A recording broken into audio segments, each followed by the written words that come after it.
What's up, everyone? Welcome back to Prod.cast. I'm Andric. I'm Basil. And I'm SK. And today we are going to be doing the episode on the recent new copyright law thing. But before that, for those of you listening, we haven't been doing a podcast episode for a while now. We've taken a little short break. I mean, not like we were following like a seasonal release. Because we're busy. Yeah, we're busy. Yeah. With life. Right. But we have kept in contact with each other, but you guys don't know that. So just for the listeners, how have you guys been? Hope everyone's been well. I mean, the number of cases have been on the rise. But I think as a whole we are fine lah. Yeah, I think, to be honest, there's no reason to panic. No. I mean, like, how have you guys been individually? I'm still pretty busy, and but most of my stuff are still conducted online. What's going on with your career right now? There's a lot of online teaching.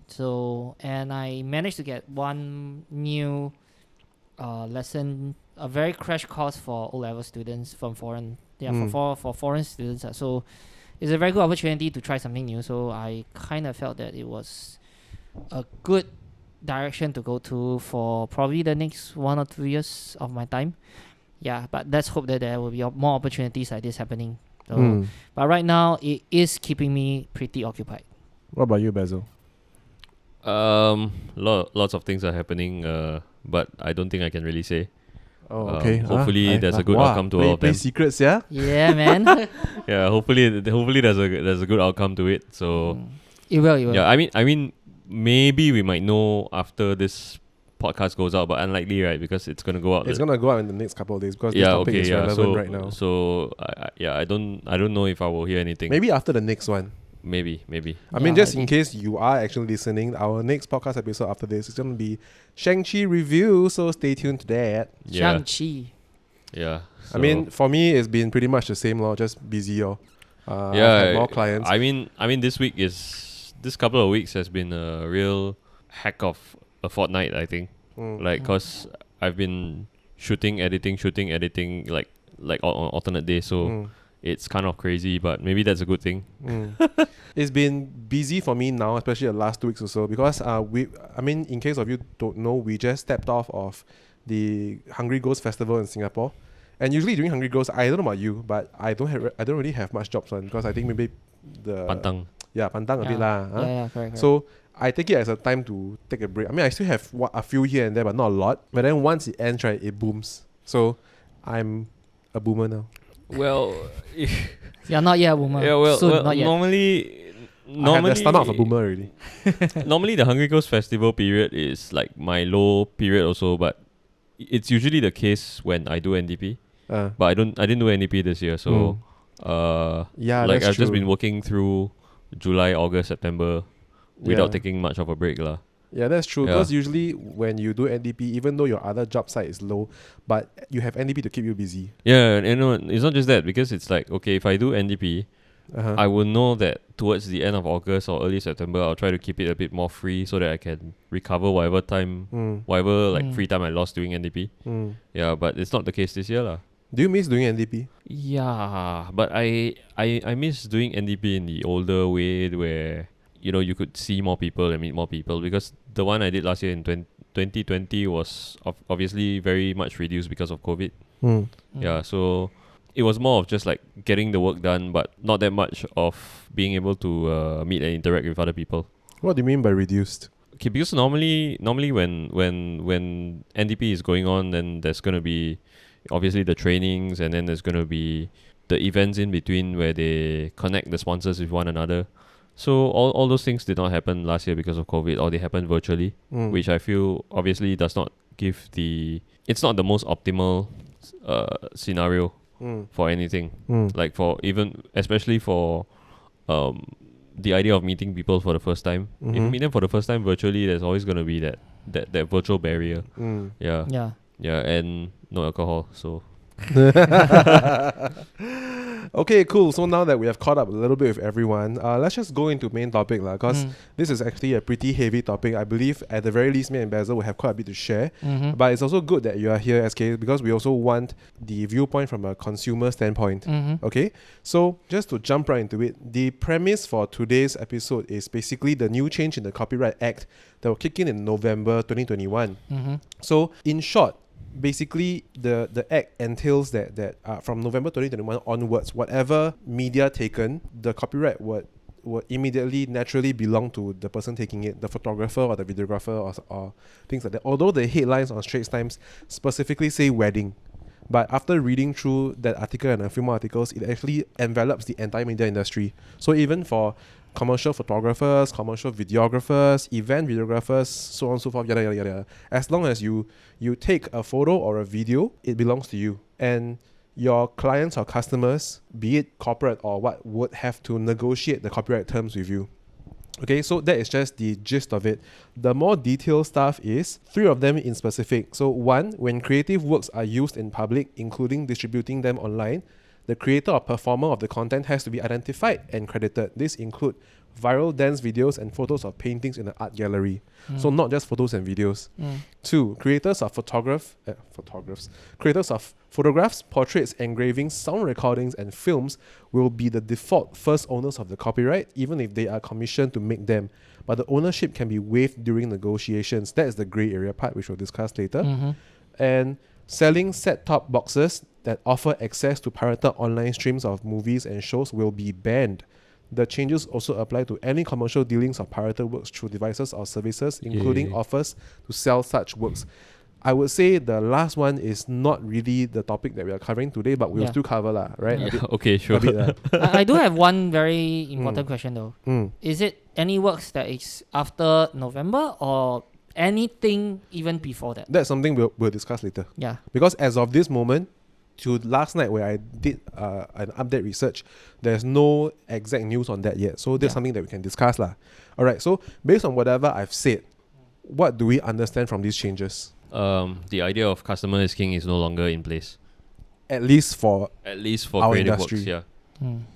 What do you understand from the changes, SK? I agree with that. And also at the same time, there is, I don't know, to me it's one of the biggest problem that for a consumer's point of view, maybe for a consumer point of view, it doesn't hurt that much actually, to me. Okay. Maybe to me it's like, okay, so right now the person who is doing it has the rights to it. Then the only problem right now is maybe privacy is being the main concern for a lot of people. Because you can, basically, if the other party, especially the person who is doing it, has the rights, that means he or she can actually share share these works to other people. So I don't know how privacy the privacy part will affect anything or not in this case. That's how I feel, because there's more than a few cases of like, I don't know, there are a few cases up few years ago. There was one wedding video, or there's one wedding photographer whose work was being shared, and the client was very unhappy with the work. So this particular couple actually or this particular lady actually shared everything, including this was the PA Hari Raya thing, is it? No, that was way before. Oh, okay. That was way before. There was one. He's talking about wedding job. The wedding job. It was quite viral. It was a viral post. Yeah, the PA one we should talk about. The PA one was a wedding one, what? As in, it was a wedding photo that was repurposed. Yeah. That was before. Right. So there was a lot of hoo-ha about that, including the people's work being shared, because I can understand that it's also to protect the person who is doing it, because when the lady actually shared everything, it exposed that particular photography company. Which one in particular? I mean, if we can mention on air. I can't remember at the top of my head. There was this incident that happened to this particular company, and the lady actually shared every single photo, the worst or the bad ones especially. No, that's not anything to do with this topic. The one is she just engaged a photographer or a photography company, and then the guy shot some bad photos, but he didn't filter out the bad ones and he submitted to her. So she just cherry picked the bad ones and posted online and framed them as a whole. To me, that is also in a way protecting the photographer also, because now the photographer can say, I don't want it to be shared. Yeah, but by sending the client all the photos he already put himself in a losing situation. Yeah. Yeah, I get that. Yeah. The one I think not very relevant. I think that's to just this. inexperience on his part. Okay. Yeah. But at the It's an oversight. Yeah, it's probably It's oversight lah. inexperience. Yeah, okay. Yeah. But at the same time, I don't know. I mean, other than that, I don't really see that for consumer. Other than that, I don't see whether consumer-wise there's some other issues. But I do know that you shared one incident before that a certain ex-house owner actually, or the new house owner was very concerned about certain. Right. Yeah. So that right. was also something that I Oh, yeah, realized. yeah, also. yeah. That's- Yes. So that's why I was saying like privacy may be an issue also for some. For some work. Yeah. Actually, I wanted to ask like what is the big issue on privacy? Say a family engage a photographer to do a studio shoot of that family, right? You know, like father, mother, and kids and stuff like that. Maybe me lah, but I don't know what's the big deal on privacy. Like why can't the photographer use those photos as his portfolio? But then when you talk about house, then yes, then I understand because so let me reiterate my experience. Then after that, I will ask you guys for your experience. Okay, So what happened with me is, if the listeners, y'all know, I'm a videographer and I mostly focus on property video. So I'm partially responsible for some of the annoying videos you see on YouTube ads lah. Yeah. Okay. Even though I haven't seen my videos on ads yet, but it's okay. So a while back, I shot this house somewhere in Singapore, and I'm usually commissioned directly by the agent. So sellers of the house want to sell the house, right? They engage an agent. Then whatever negotiations they have with the agent, whether they get exclusive or not, part of the package, sometimes they'll offer videography services to help with marketing and to help sell the house lah. We went down to shoot the house. So the way I see it, the one who pays me is my client. So my client is the agent. A few months or maybe more than a year after the video has been done, and it's up online on YouTube as portfolio. So the agent uploaded the video onto his YouTube as his portfolio, and then he also put money in to have sponsored ads on Facebook and whatever.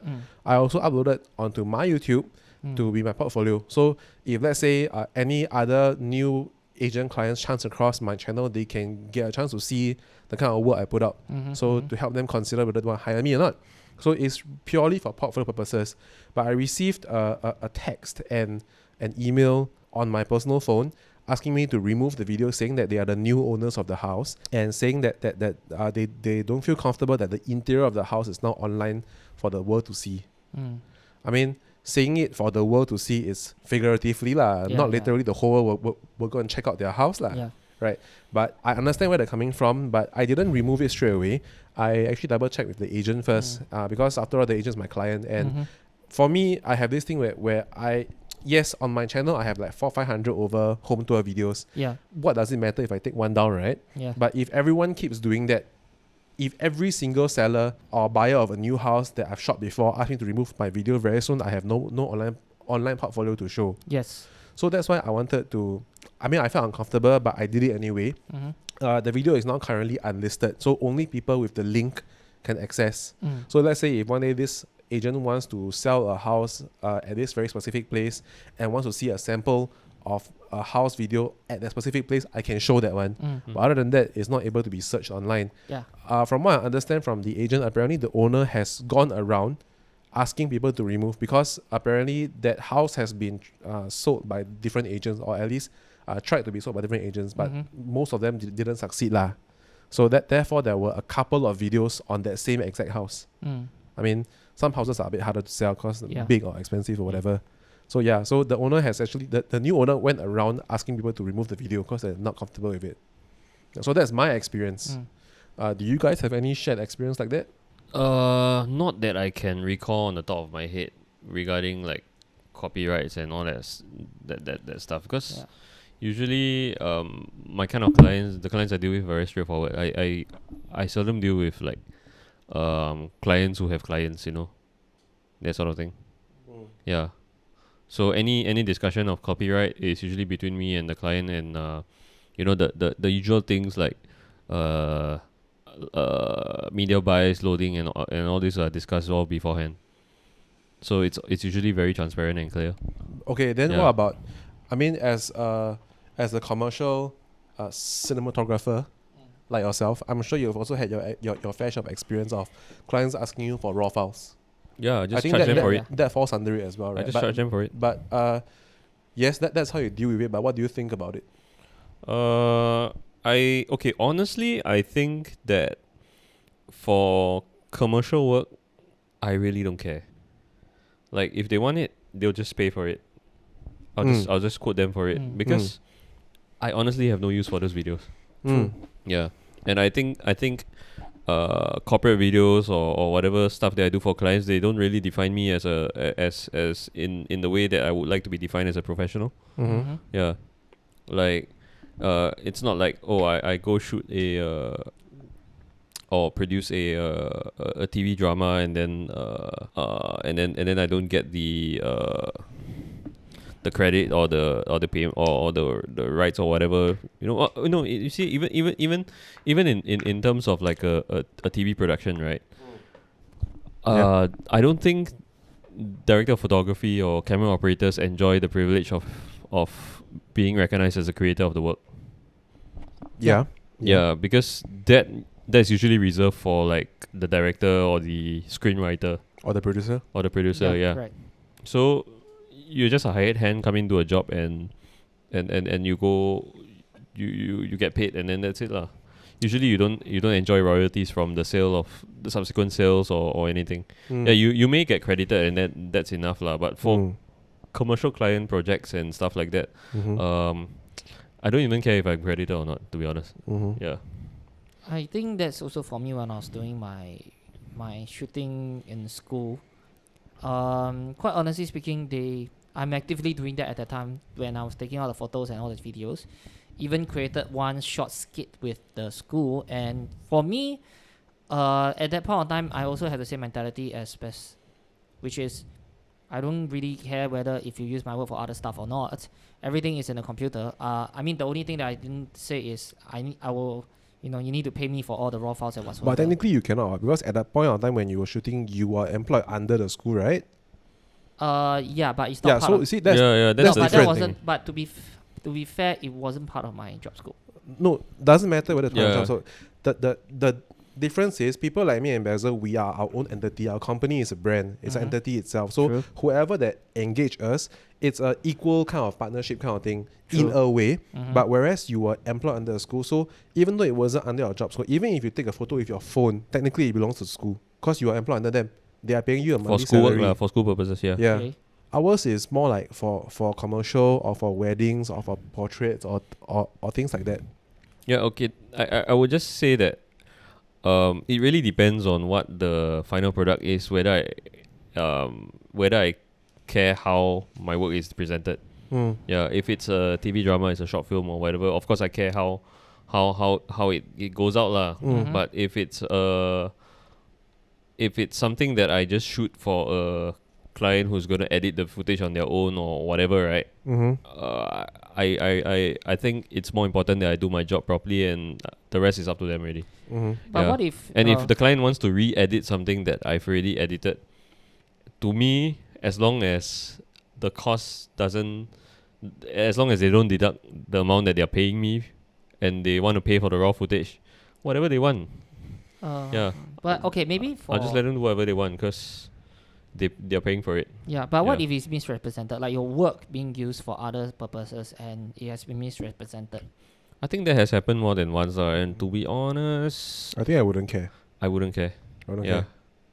So it has to go through a process though. I think, okay, so let's just use my job scope example.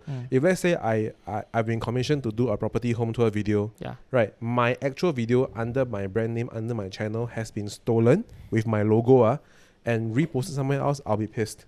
Yeah. Right? Because the version I give to my clients and the version I put online is slightly different. It's actually more or less the exact same video, just that my one will have my logo somewhere at the end. Correct. Right? Or maybe as a watermark. Correct. It's just to show that which company produced this video, but whereas my clients will not receive a video with my watermark because I think that's not fair to them. Yeah. True. But the most common issue I faced is clients asking for raw files.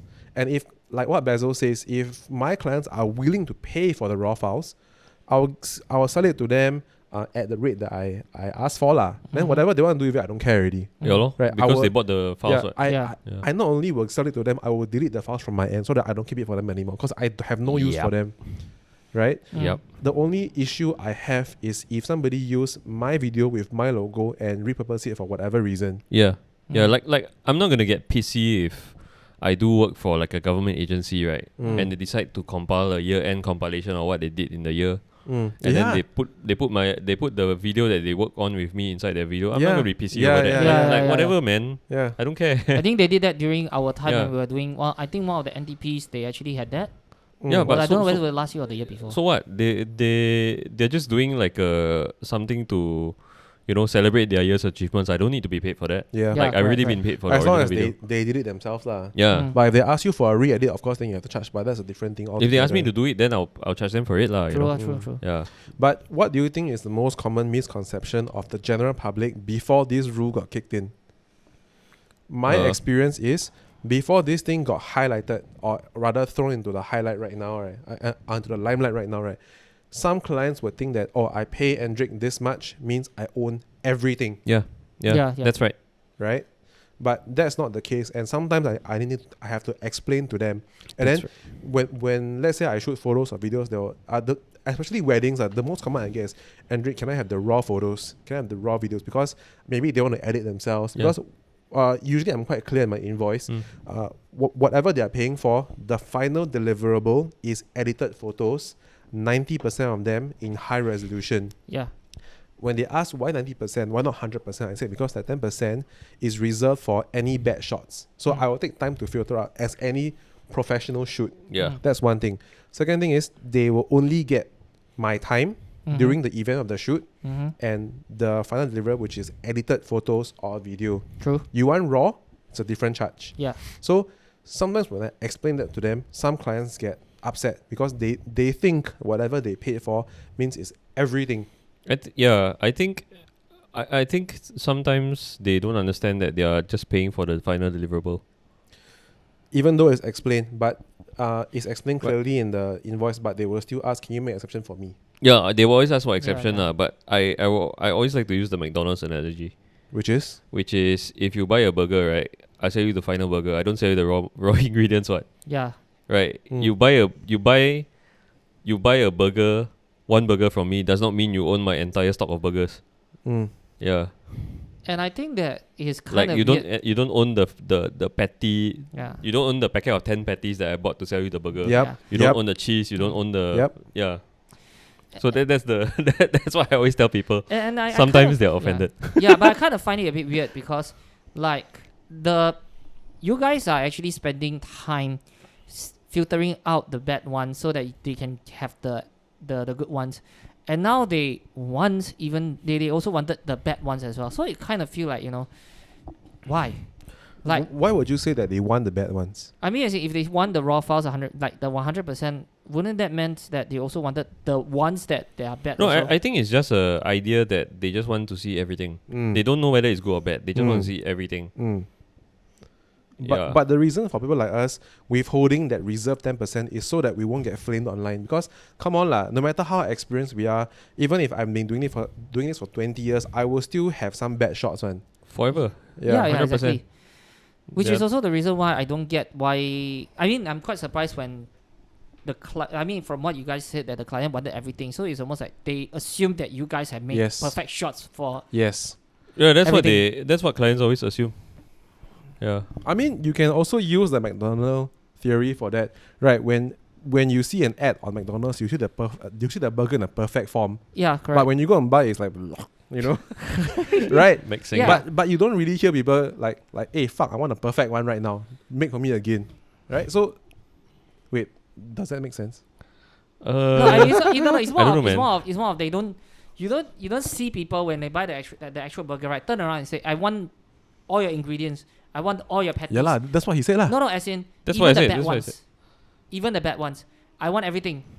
That is what the Okay, client's okay. mindset is trying to do. Okay, I see where you're driving at. Yeah, which is a bit odd that they are doing it for this kind of work. Well, I would just say that they're just not educated lah. As in, they're just not educated in the way we work.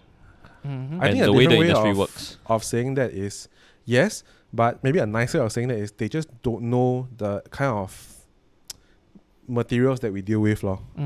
Right. It's a bit of what you said, a bit of what SK said. Like the general consumer would think that, oh, I pay this photographer to get my photos done, means most likely 100% of his photos are usable. Yeah. They forgot to factor in the human side of it, that we also make mistakes even during shoots. And I would say that I wouldn't even say it's a mistake. I would say, like, even in terms of video editing, I take 30 minutes of footage doesn't mean that I will use all 30 minutes. Yeah, you know? yeah. Of Yeah, course. There might be like maybe 10 minutes that are not good. Mhm. 10 minutes just suck, and then another 15 minutes that's just like rubbish. Okay, Yeah. I don't want to use here. Doesn't work for the video Mhm. and ends up on the cutting room floor. End of the day, they are paying for that 3-4 minute video that you know, it's not everything that we shoot, ma. They're just paying for that final product. Yeah, exactly. Because sometimes when I used to do events, right, long time ago, I always get clients that ask, okay, I hired you for 4 hours, right? I want all the 4 hours of footage. Yeah, in my head I'm thinking, no, I wasn't rolling for the entire 4 hours. You know, it doesn't make sense. Yeah, correct. I just go in there and I get the job done and I get the video edited according to spec, and that's it lah. You know, that's my job, ma. My job is not to roll my camera for 4 hours. Doesn't mean I'm there for 4 hours or whatever, right? It means my camera is rolling all the time. Yeah, I don't capture the entire event for hours like that. It does not make sense at all. I mean, Yeah, but sometimes they assume that's the case lah. which is a bit odd also. Like, they should have seen news about all the different movies or the blockbusters that they watch. It's usually about 2 hours, and they spend 3 months there. You can't possibly tell. It No, can't but be that this is we are the another- ones, we consumers are not supposed to tell them that, oh, give me that 3 months worth of Yeah, but footage this for is a this. different thing altogether, because they're just gonna say that you're not as good as Hollywood.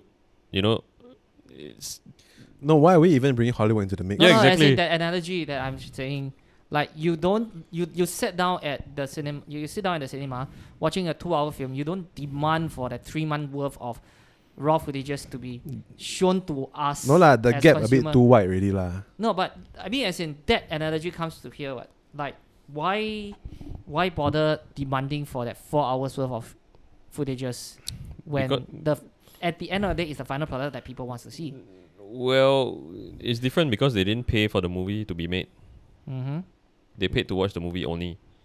But this time they're paying for the video to be made, right? So the scenario is different already. Yeah. Okay, fair enough. Okay. Yeah, I think so now that we have going off track. shared our so let's bring it back a bit. So now that we have shared our experiences and a little bit of our views towards this, right? Let's go into something more generic, like for discussion. What do you think are the advantages to the new act from a vendor and consumer standpoint? What I have worked out myself is the advantages for a vendor standpoint is our works are protected. If they bring about this new act, clients will be educated by law that what they are paying for is only the finished work and our time, depending on the initial agreement during negotiations lah. But in the foreground, it does seem like this act is to protect creators. I mean, and I am trying to put up air quotes for creators because I honestly don't think everyone can be deemed a creator lah. Just because you take a photo on your phone does not make you a creator. Yeah lah. That's another discussion really. Yeah, but I think it just shifts the power from the consumer to the creator. That's one. But then there's also it's great lah. I mean, right now for me the key is the right of attribution. That means you can't just use something without acknowledging the creator, giving them the credit. Yeah. Which is I think should rightfully be the case lah. But I also understand that in some circumstances it's just not feasible to do so. For example, I can't credit a photographer on a print ad. It does not make sense. Yeah, that's true. Yeah. On a print ad that I'm gonna print, let's say I'm gonna print a giant print ad at Orchard Road.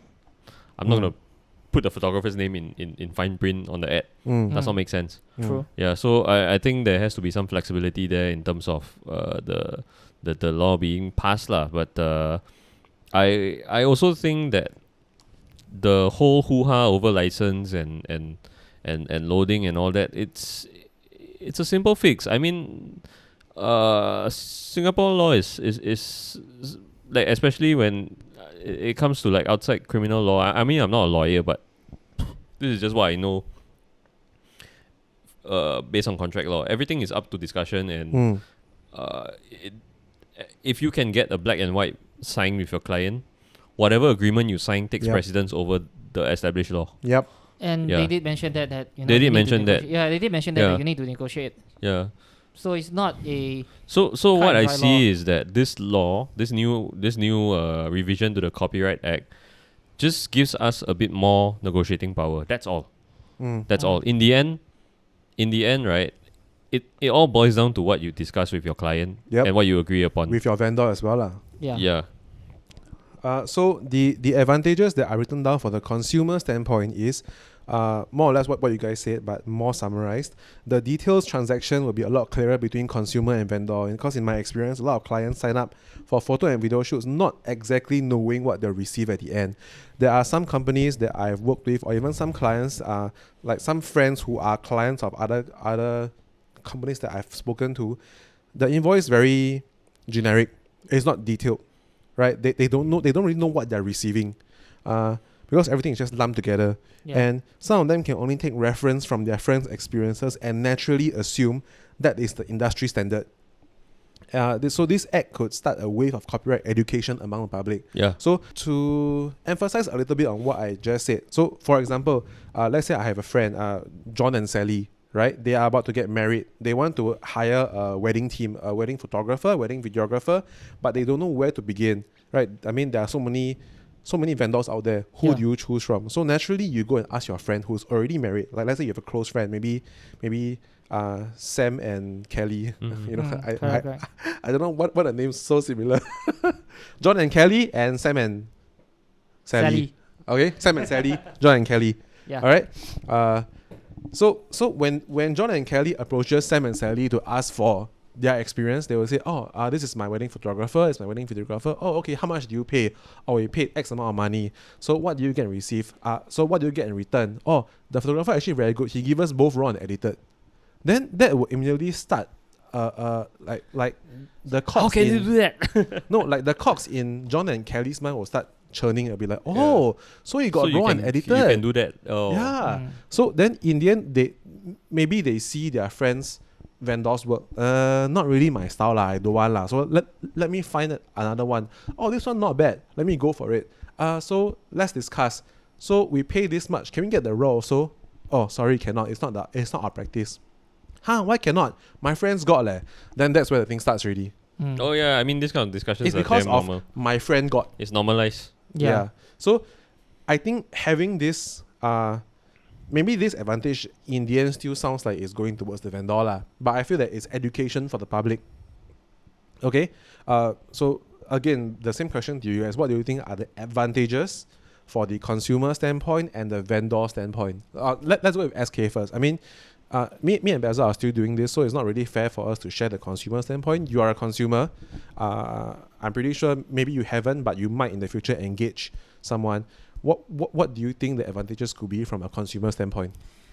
I think one of the thing, okay, let's put it this way. At least as a consumer, I feel that I am more secure in a way. How so? Because that's not what the general public is saying. For me probably is okay. I'm also used to be in this industry, so my mindset has always been very straightforward. Is I feel that I'll be protected because anything that I want, it will be negotiated lah. Then at the same time, I know that at the end of the day, you guys are going to still give me and I will understand that you guys are going to be giving me better products based on what we will be negotiating. Like for example, say if I want raw footages, I need to pay extra because it's part of the package. But at the same time, you guys naturally were going to be explaining to us what are the things that we will be having even for raw footages rather than just outside of it. And also at the same time, you can even negotiate, or in this case, sometimes you may even negotiate, say, okay, I give you this X number of raw footages only so that you don't have everything. That is also safeguarding both parties. I won't get bad stuff you will not, you'll basically be protected. You will not be demand something that is unfair for you. Okay. That's how I feel as a standpoint, both as a consumer and used to be someone who is behind the scene as well. Okay. Yeah. You got So- anything to add on? I feel it's still the onus of the creator or the vendor, whatever term we are using now, to explain exactly what the client is getting. Mm-hmm. And also especially in terms, I think a huge thing that led to this consultation and the subsequent bill being passed, right, was PA. portfolio usage Oh yeah. and reproduction of the photographs on the client side and portfolio usage on the vendor side. I think that was a huge motivator behind all the discussion that took place in the past couple of years. I think Yeah, I- actually, this consultation act thing has been going on for about 2 years already. Yeah, it's not because of the recent stuff that it came up, because I did participate in a couple of these sessions. I think Yeah. from consumers' point of view, one of the things that I definitely feel that that maybe they are concerned about is I can't use any of this thing for other stuff. If For I who? want to. For who? Like, I'll give an example. If I happen to have all these raw footages and I want to reproduce for something else, Yeah. I'm worried that I cannot do it, because if it's uploaded somewhere and say YouTube, and if the originator saw those videos, they might come in and say, hey, copyright. I mean, I was going at it from the wedding context lah, because I feel like a lot of this thing has been motivated by the wedding client and vendor relationship. Yeah. I also saw an article recently pertaining to this, right? That specifically says that in the whole industry as a whole, the people that will really be affected would be wedding and personal clients. Corporate clients will not be affected, because they even if Commercial, you mean? Commercial. right, Yeah. corporate and commercial lah, Yeah. right, companies, Yeah. because they do have the funds to purchase the raw files if they want to. Yeah, that's true. It's not hard for them financially Mm. to buy the copyright or whatever. No, that I don't think it's a financial issue. I think it's more of like a legal that's protection. what the article stated. Really? Yeah, I Yeah. would think it's more legal protection. that they have Yeah. the financial stronghold to negotiate Right. for all this Right. all these waivers and stuff. But whereas Uh-huh. for the average couple who are getting married, Right. they do not have, or Yeah. they might not have. Yeah. Okay. Fair. Right. fair. So they are worried that like oh fuck, I'm already paying 2.5 or 3K for my wedding photographer and videographer, but then now if I want the copyright, do I have to pay more? How much is it gonna cost? Because right now Yeah, all yeah, these correct, numbers are an unknown. Yes, correct. Right, Mm. and because it will continue it's to be also unknown, because not set by law. yeah, It's set by the person you the negotiate person who's with. selling the photos. Exactly. So Yeah. so that causes a bit of confusion and uncertainty. Mm. So that's where the pushback mainly is, I feel. Right. So I haven't received since the announcement of this law, which is like 1.5 weeks ago, Yeah. I have not received any enquiries from my corporate clients, not even my property agents, right, whom are actually paying the dime out of their own pocket. Mm. But because they know that they have the backing of their company to handle all these things if they really need be. But I've already had 3 wedding couples that I've shot recently and one about to shoot in year end asking me, what's the deal, right? Literally one couple that I did the wedding maybe a month or 2 months ago asked me, and they've received all their stuff already, by the way. They asked me, do they now have to pay me more or have to get a document from me to sign that they have the copyright? Then I just reassured them and say, no lah. First of all, this law only kicks in November. So I'm going to assume that from whatever new deals in November onwards, then it will kick in. Plus, you've already received. It doesn't make sense now that I need to sign something. So just take my word here on WhatsApp black and white that it belongs to you. But the raw photos belong to me. Mm. Whatever I do with it, I keep it, I delete it, I put it as portfolio or what, is my problem. That's so supposed to be fair enough. then they understood lah. Yeah. So can I ask, do you give like let's say for the photos you give them, do you give them the highest possible resolution? Highest possible. But that's for me. Yeah, okay. Yeah, that's for you, because it also depends on the vendor already now. Yeah.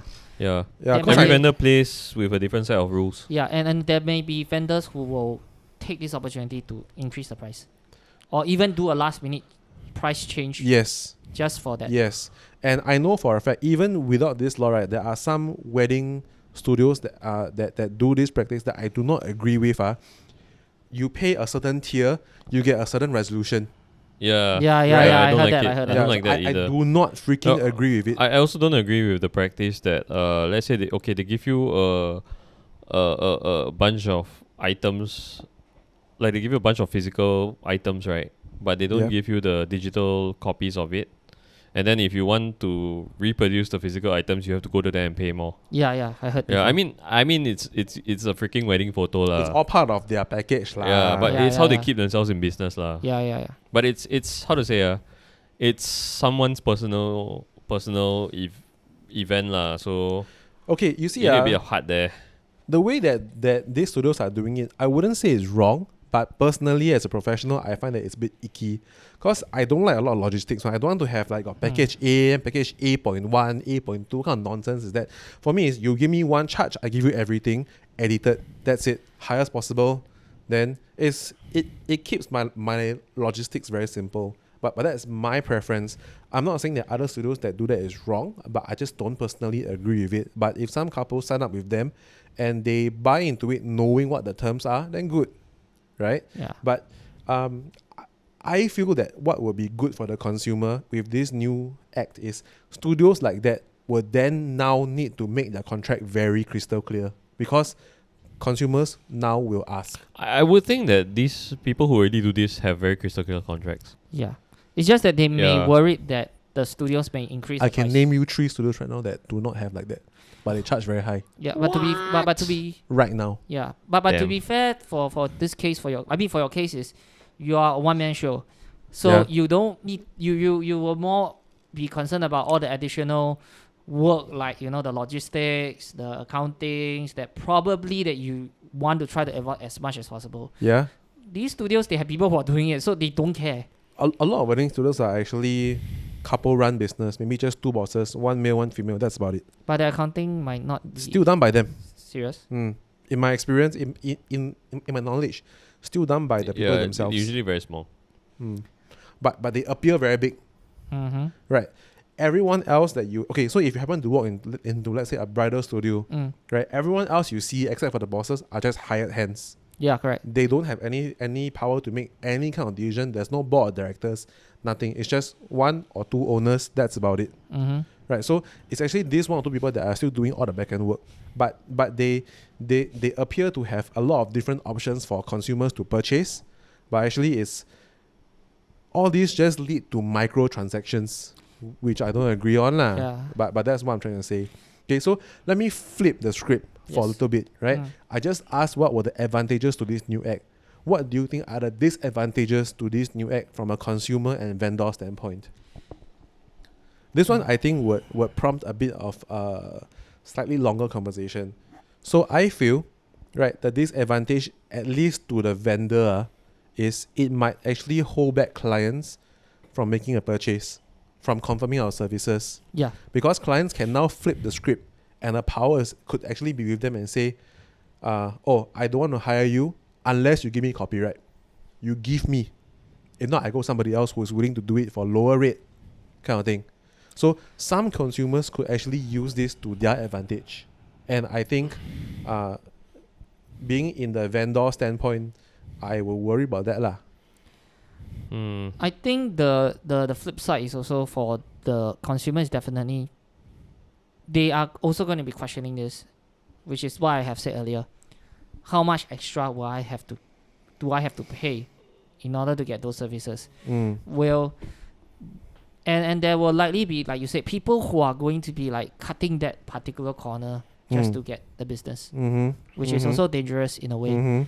Yeah, because they will just say, I don't care about all these things. Don't worry, I will just... Yeah. I'll pay you low enough and you'll still get all the raw footages, because to me, copyright is not a big problem. That can also be the concern that some vendors might go... like the direction that some vendors may try to go to. Yeah. Yeah lah. Means you are saying that they could easily use this new law to undercut even more law? Yeah.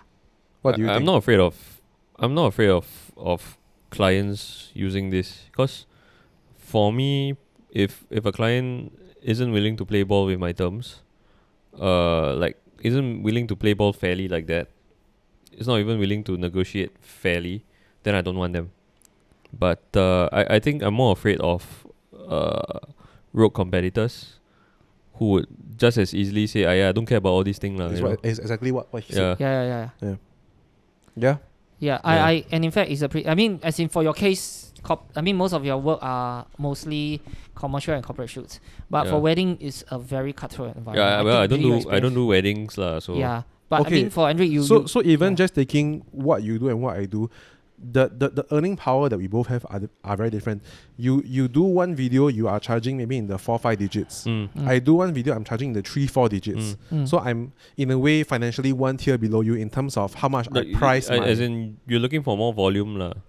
And in my industry, the number of people doing videography within my industry is growing. Yeah, it's a a lot. lot. Right. It's a lot. So what if one day this agent come and tell me that, hey Andric, so with this new law now, I pay you the same amount, okay, but I not only want the finished product, I also want all the raw footage. If you don't, I go somebody else. And while what you say is true, that if the client is like that, I don't want to work with them. But in my pool of people which are growing, which means not bowing to that could potentially mean me losing out on potential business. Yeah, that's fair. Right? That's possible. fair. That's possible. Yeah. So that will be where my concern lies. I can either say, no, I'm going to stick to my principles. If you're not a good client, if you don't want to be fair and reasonable with me, sorry, or at least work with my terms, I don't work with you. I can say that. Or I can suck thumb and, okay lah, give you lah. You know, I mean, I will not be using that anyway. So, but then I feel that actually sets us back. So, yeah, that's how I feel lah. I think this. I think regardless of whether the law is in effect, that's gonna be a problem anyway. You know. Yeah. It's not a problem now. At least not within what I'm facing, but I feel that it could be.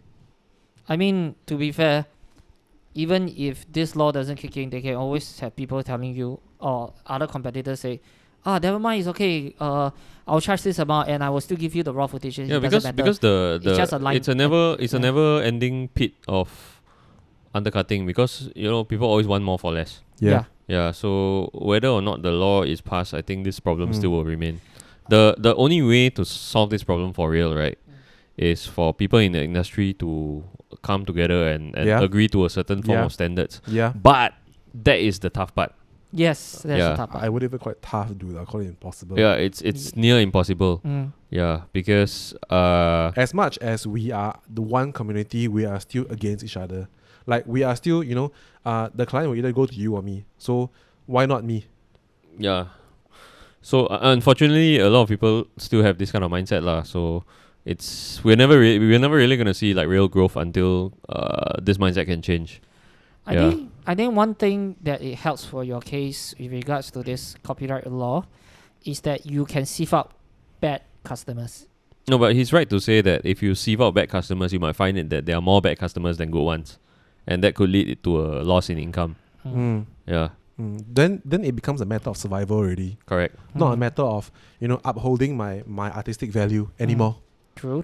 Right now we still have that, but when the new law kicks in and some clients, some nastier ones, decide to abuse this by using this kind of method to threaten the vendor, you would force other people into desperation. Some vendors will be like, no, I don't want to work with you, but it will also force other vendors to be like, okay lah, I do law.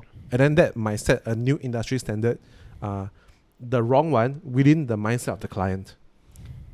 The only thing that I can see that if you can, I mean, this to prevent this from happening is very straightforward. The word negotiation or the idea of negotiable in that particular law has to be taken away. That's the only thing that I feel. But Singapore will not do that. I know Singapore will not do that. Yeah. That's the only. I agree, but that's the only way they can fix this current problem. If you are talking about this undercutting problem, that's how I feel. Like when Singapore government passes a law, they will say things like that. but they will leave the negotiations open. Yeah, I know. They will never put a number saying that, okay, the copyright now belongs to the photographer. If you want to buy the copyright, 1 gig is how much? They will never put a number like that. I know. That's why I said that. That's why I said that because of this particular line, this is what affecting your case. Because anything can be negotiable.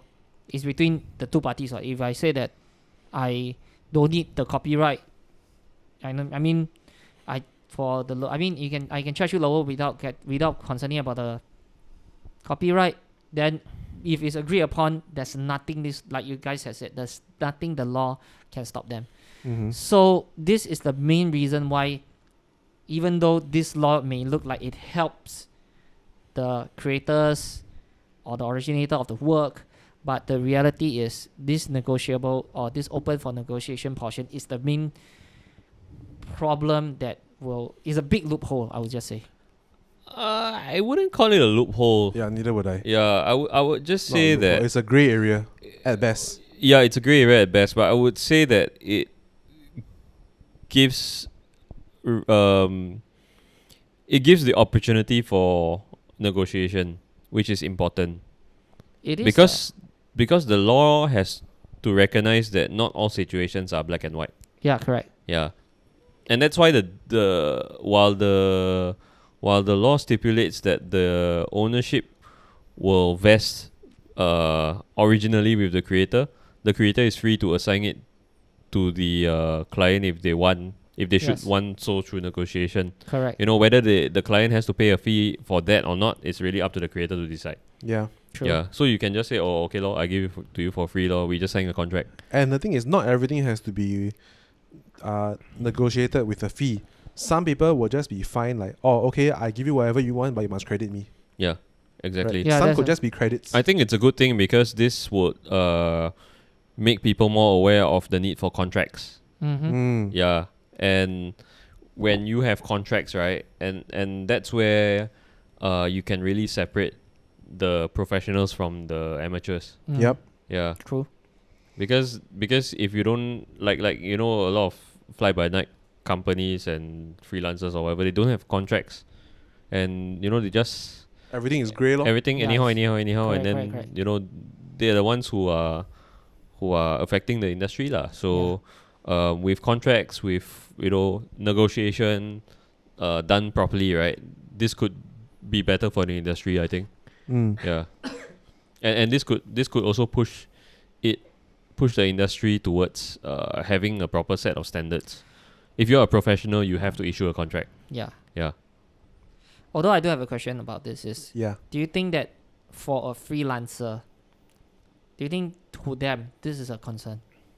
As in for a freelance creator, do you think that they will be that much concerned It really about depends on what they create, to be honest. I don't know. Okay, say freelance wedding photographer or wedding videographer, say that wedding. Do you think that, as based on your experience, do you think that they are that concerned about, this is a copyright law here Yes. for them? Yes. I would say so. They are actually, because they need the photos for their portfolio. It's their bread and butter. Yeah.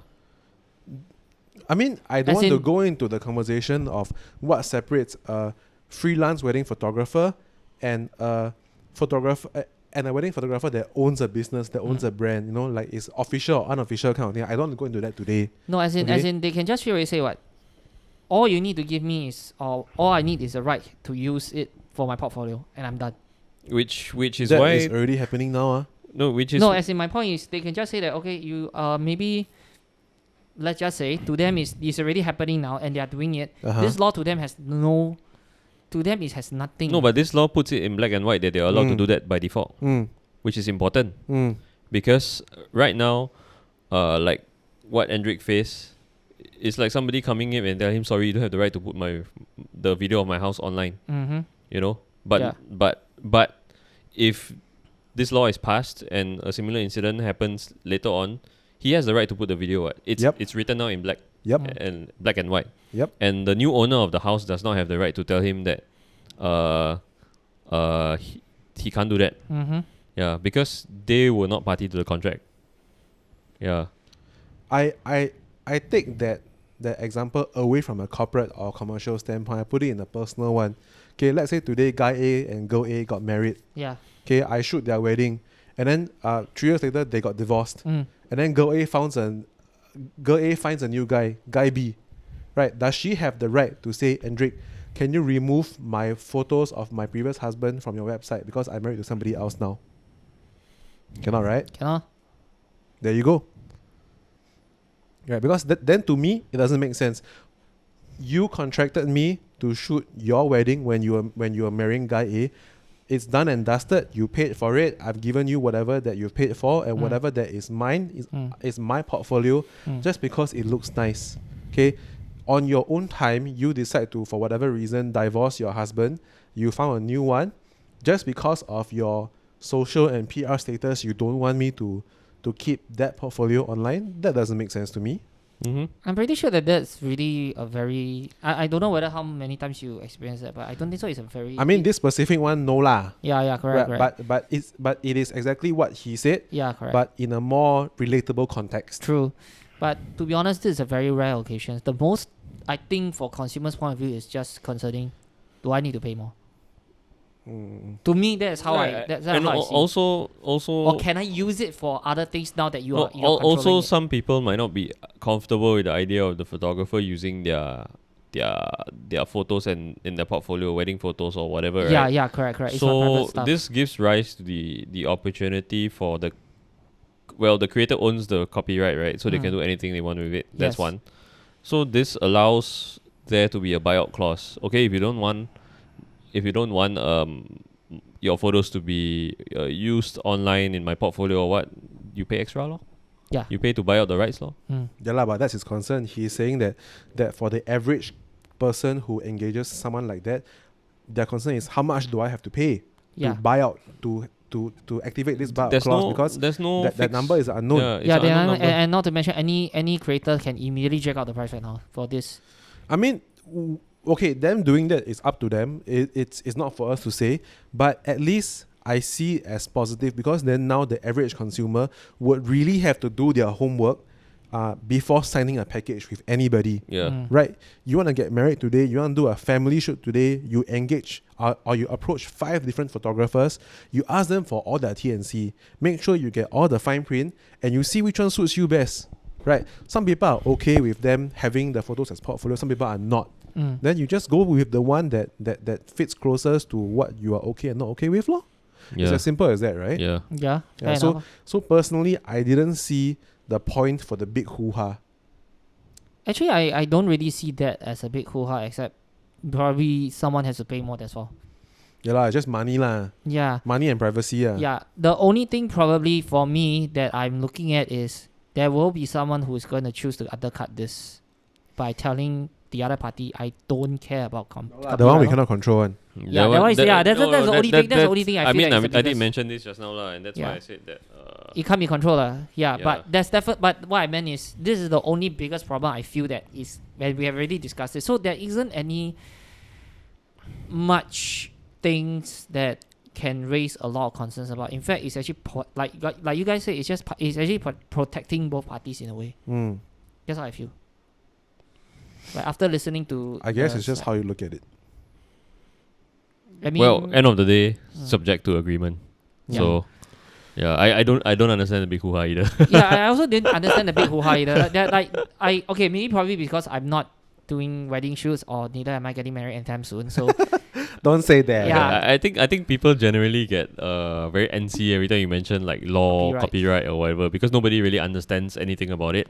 So it's a good thing that right now, after the law is passed, right, both creators, vendors, whatever, and clients, right, will be motivated to go and find out more. Yep. And I think this could only be... And that's exactly why we are doing this podcast today.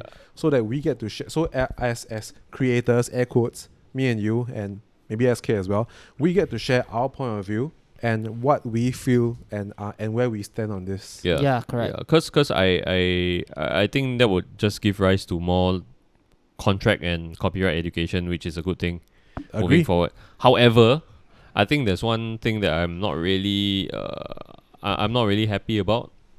Like I feel like the I feel like the copyright law, copyright act, all this that is being passed, right? It skews too much towards photographers. Yeah, Yeah, that's as true. opposed to other types of creators. Mm. Yeah. No lah, but if you read what I wrote down here, it actually skews to everyone. Just that the headlines specifically say wedding photographers. Yeah. I but think partially it's because there's way too many incidents that happens Yeah lah, with in the photographers. recent years, yeah, yeah in lah. the recent yeah, so, but I feel like it's really weird that photographers have a lot of power when it comes to copyright. Because like I mentioned earlier, right, if you DP a TV show, Mm-hmm. you don't actually own anything. Mm. Yeah. But if let's say you are hired to take a photograph on a set or something like that, Mhm. technically you own the rights to the photos. I don't know if correct me if I'm wrong. There are way more photographers than videographers in Singapore. Or there Well, are we're not way even more talking photographers about, than we're not filmmakers talking in about Singapore. videographers anymore. I'm talking about director of photography, Cinematographers. cinematographers and stuff. You don't actually you do the same thing. You capture images. Yeah, you I know. I agree. But you don't actually Yeah, own. but you're talking on it on a different scale. Yeah. This is not the consumer scale. Yeah, it's not already. the consumer Yeah, scale. correct, So correct. I'm just saying that's one thing I'm really not like. I'm still not on board with. Mm. Yeah, that too much too much bargaining power and too much how to say too much. Well, the role and the prestige of a photographer is way elevated over Yeah. Yeah. other types of creators lah. Yeah. Yeah. Okay, so to wrap up this one, Mm-hmm. okay, I have one final question for you guys. Yes. Okay, knowing that this law is going to come into effect soon, okay, and this law, it being specific to whatever we just talked about in the last hour, Mm-hmm. are there any copyright laws that we wish to see introduced or taken away? No, I'm pretty okay with whatever that's. I'm okay either, Yeah. actually. Yeah, actually that's the same for me. Because, like I said, subject to agreement. Mm. So there's gonna be more negotiation and everything Mm. that will happen. Yeah.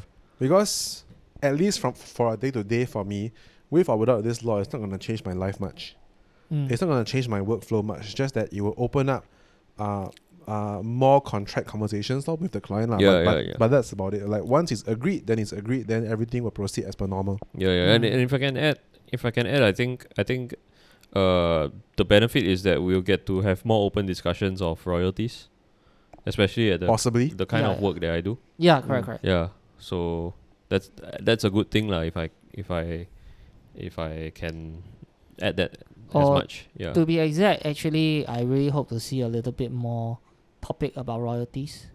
Okay, that could be one. Sure. Yeah. Sure. But the one very specific within the Copyright Act law. Then I'm Yeah. okay. Okay lah. So you guys Yeah. have There's one more thing. which is Right. what? Yeah. The set-top boxes. Yeah. Ah, Yeah. okay, Okay. Just give a take on it lah. okay, fine.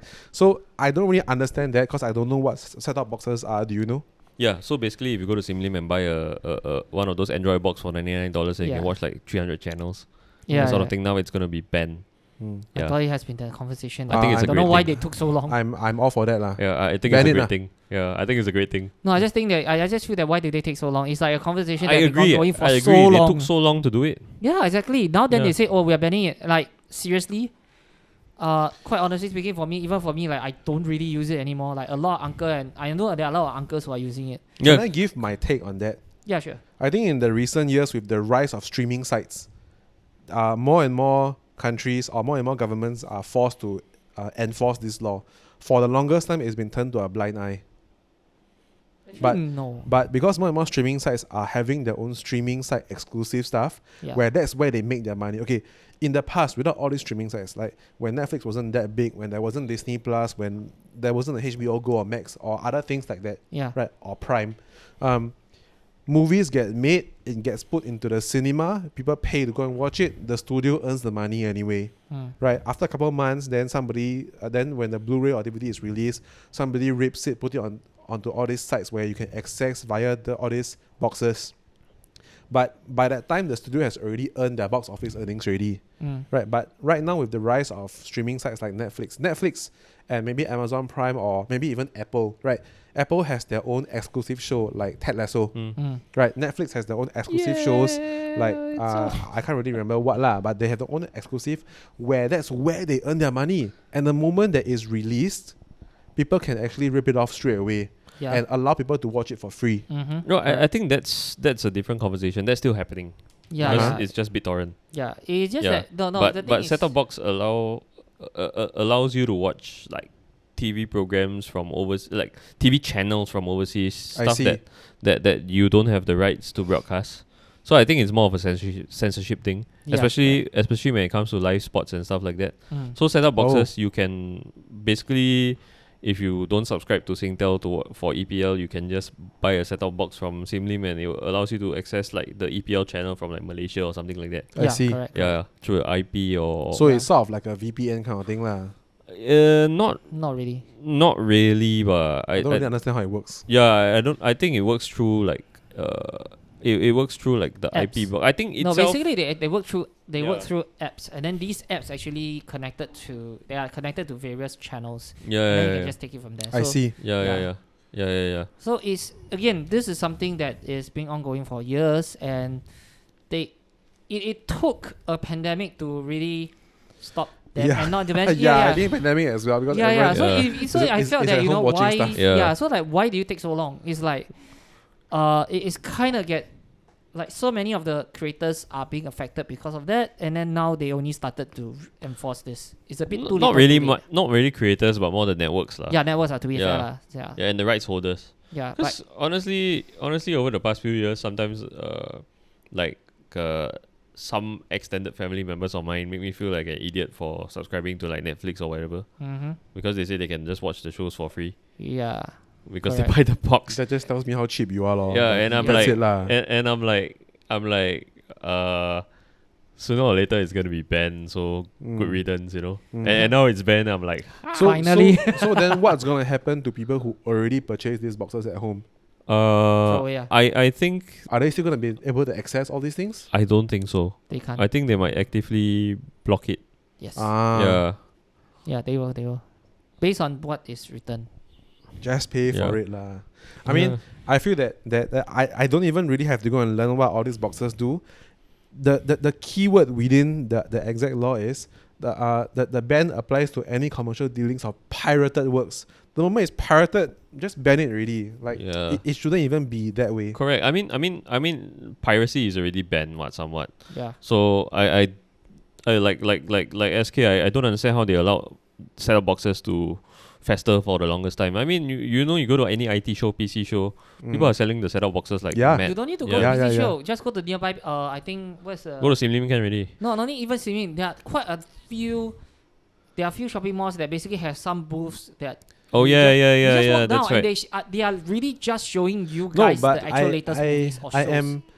I understand why Basil bring up PC shows because PC shows are very. They're very public and visible space. Right? Yeah. Like the shops at Simlim, they do it in booths. They do it in malls as well. The regular malls, neighborhood malls. Yeah, but they don't promote. They do. Right? It's there. You walk past, you see it. Sure. Bro, it's a roadshow booth. Yeah, and not to mention they really just show the latest show. I was having dinner with my family once, like a couple of years ago. And I think we walked past one of these booths at Bedok Mall, and then my dad stopped to take a look, and then the promoter was hard selling. I just literally walked away. Exactly. I changed what I say. They don't promote it on TV.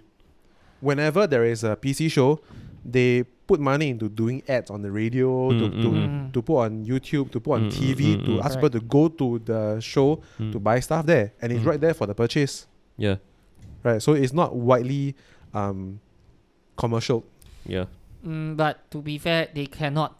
They can't afford to do that because I think deep down inside they also know that it's illegal to begin with, so they won't care. Like those booths or those stores in Simlim, I mean, what is their marketing strategy? Lelong, right now. Yep. They just stand there and shout. They stand there and drag people into the booth, but they don't actively go and put on TV and say, "Hey, we are selling this. Come and buy now." Yep. Yeah, true. They are not specifically reaching out to the entire population in Singapore. Yep. But whereas PC shows are. Yep. Yeah, so that's why I said when he brought up the show, it makes sense that why they want to ban it. Yep. But quite honestly speaking, nowadays PC show also cannot Yeah be lah, I happening. mean now don't say lah, now COVID ma. Yeah, but once correct. COVID is over and PC shows come back, events come back, will they be still selling all these things at the No event? more We don't I know. already. think by the time they'll have another set of devices that they want to do. They will find a way. Yeah, lah. they'll Something find will a find a way. way lah. Yeah, Yeah. something will happen. It started off with what Kaza, then for BitTorrent, How I then now tell you, Set-top Box, etc. While prostitution is the world's oldest profession, piracy has also always been there. Yeah, correct. Agree. Yep. Right? So have we finished on this topic? Yep. Yeah. I Yeah. think we've given our our 2 cents. Call ye lah. Okay lah, so let's just wrap on today's episode. Yeah. Right. So those of you listening, we hope that this has been educational for you, at the very least from a consumer standpoint, and you've heard at least me and Basil's input from a vendor standpoint, and SK's input from someone in between. Yep. Because he has done both. We are now on Spotify, on Google Podcasts, and on other various sites, but mainly found on Spotify. We also do not yet have a social media page like Facebook, Instagram, but do sound out to us if you want us to create one. But so if you do want to reach out to us, you can contact us on our comment section on YouTube, but please keep it civil. Let's not, I mean, it's good that you have your own opinions, but let's not, shit on one another just to share. All right? Yeah, So yeah. just be nice, be civil. If you are mean, you are rude, we will delete your comment. It's as simple as that. Okay? We also have exclusive stuff on our YouTube channel where we react to shows like Loki, Ultraman Trigger, and maybe other shows in the future, and also the Spider-Man All the trailer, geek stuff. Yep. and all the geeky Geeky stuff stuff. lah, right? Speaking of geeky stuff, the next episode we'll be doing is Shang-Chi movie review. Yeah. So just a small thing right now before you pop over to listen to that. If you have not watched the movie, go watch it first because we're going to be delving into spoilers heavily. Yep. Okay, so with that, we'll wrap the episode. I'm Andric. I'm Basil. And I'm SK. Bye. See you.